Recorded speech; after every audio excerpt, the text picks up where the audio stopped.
Alright, I gotta get turned around.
Just gonna cut those cars loose right there. Call it a night.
Yeah, one thing we have up here is just beautiful sunsets.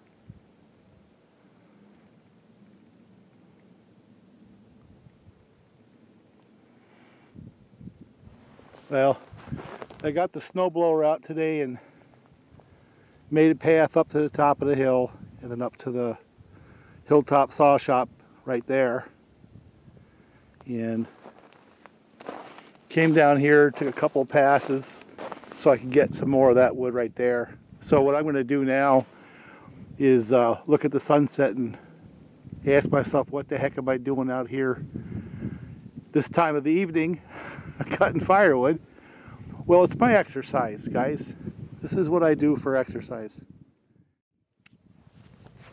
Now, of course, the first thing you got to do with any saw is get it started. Last time I ran that saw, I think it was like 15 degrees. Now it's about 25. So that's only a 10-degree change, but it's something, right? And the time before that, it was 3 degrees. So the one thing that I found with that saw and the other ones like it is they kind of adjust themselves. You got to give them a little bit of patience, but they do sort themselves out, you know.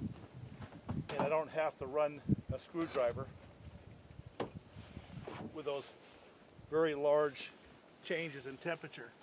And the other thing about these is you got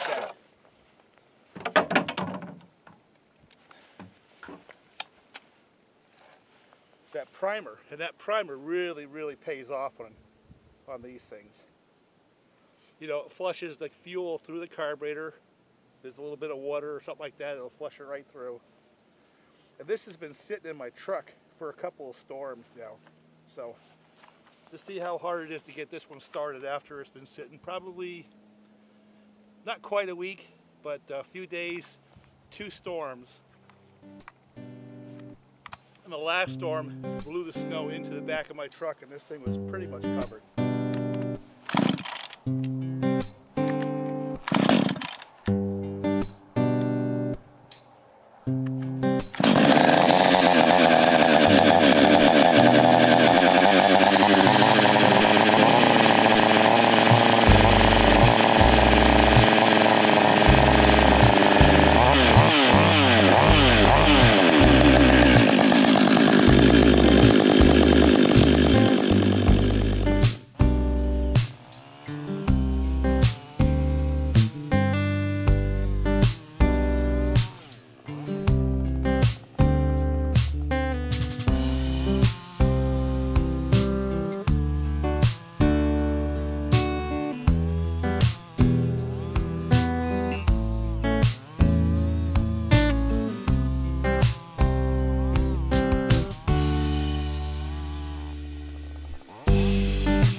that's enough for tonight.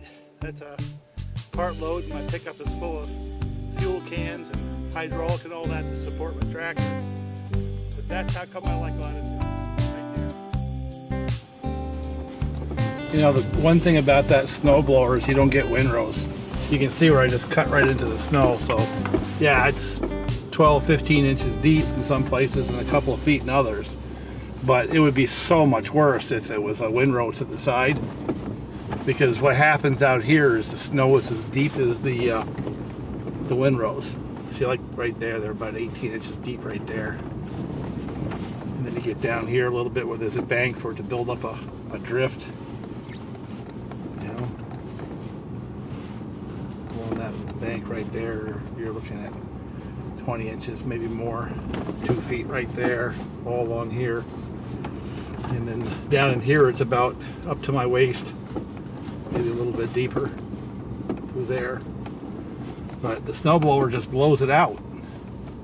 That's what it does. It doesn't build a windrow, so when it fills back in, it'll only be that 18 inches instead of 2 feet.